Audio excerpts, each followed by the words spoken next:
Hello, my name is Nicholas Litz, and today I'm going to be examining the relationship between technology and victory in war and in policy.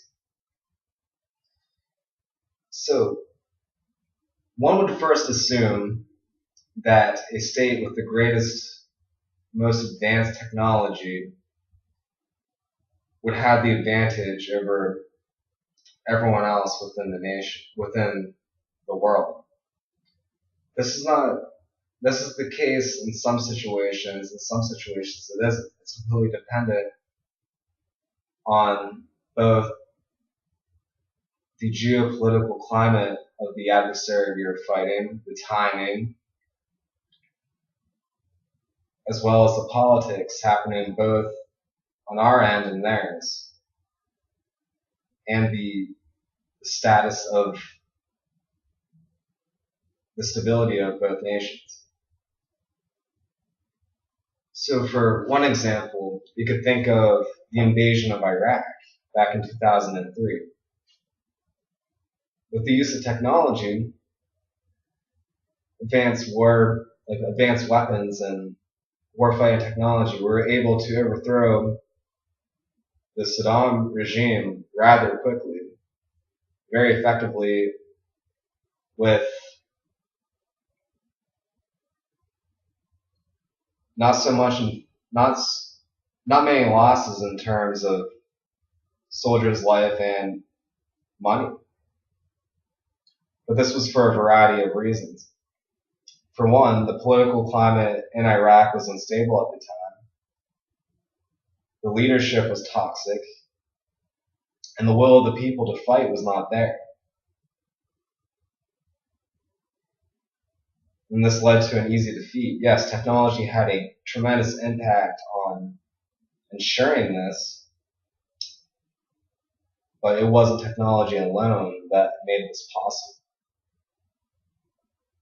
And then one can think, did we really win? Because if you look at Iraq today, even though it was our main goal in order to take out Saddam, in order to create a stable environment, and yes, with the war, we were able to complete just one step of that. But as Clausewitz said, war is not the end. It's what you do after the war that really ensures the victory. And unfortunately, in Iraq, it almost could be considered a failure. The country is more unstable now than it's ever been, at least under the Saddam regime. Right now, it's extremely unstable and ripe with corruption. But in that short-term affair, at least militarily, we did win, and technology had a humongous impact on that victory. But would the same scenario have played out in a different situation? Vietnam, for instance.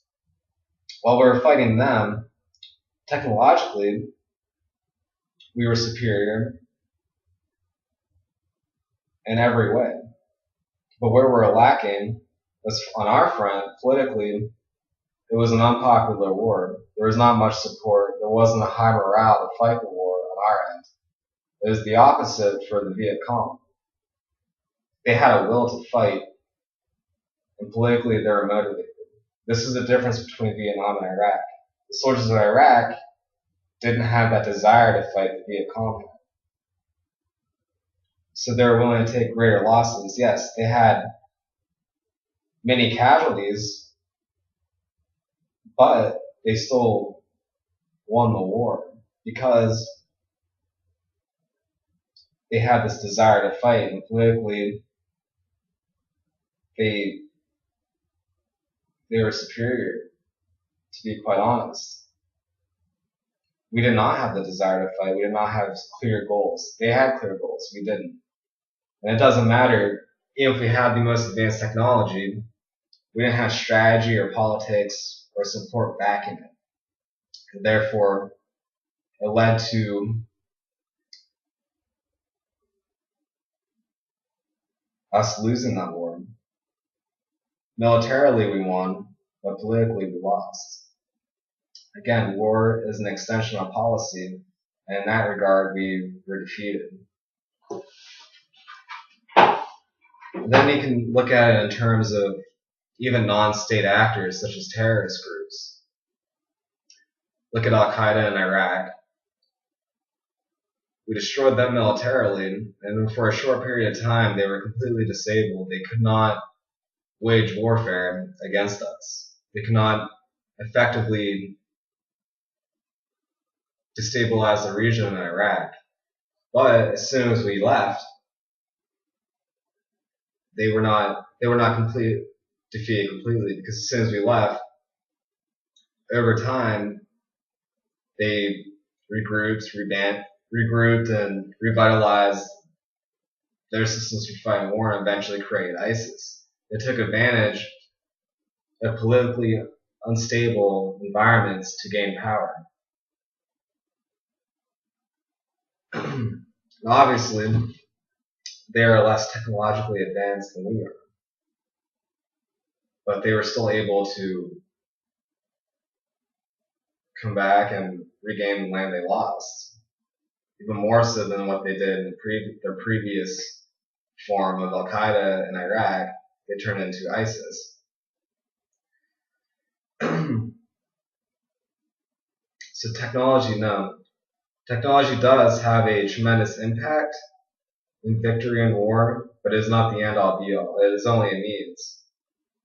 And it can be taken advantage of by other sides that are asymmetric in fighting ability. They just use different means to attack. They take advantage of the heavy weight and complexity of technologically advanced states, and they find ways around it in order to win.